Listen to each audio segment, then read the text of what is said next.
Welcome to Kenton's videos. Enjoy the video. In this video, I will explain how to connect your Magene T300 smart trainer to Zwift. Getting started is simple.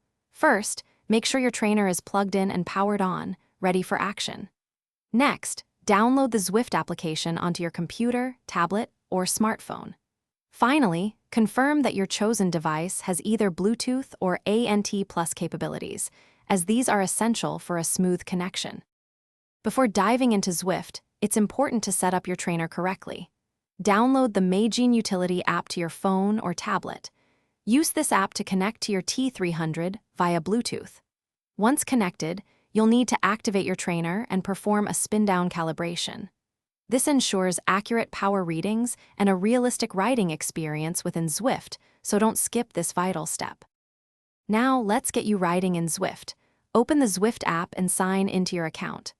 On the pairing screen, look for your Magene T300.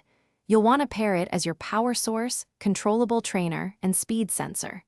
The trainer uses both Bluetooth and ANT Plus protocols, offering flexible connection options for your setup. Choose the best option for your device and get ready to ride.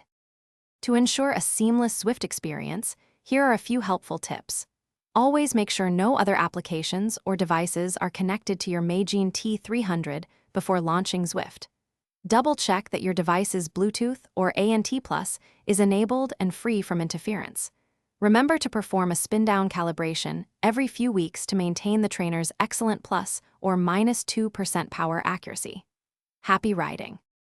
Thanks for watching. Consider subscribing if we helped you.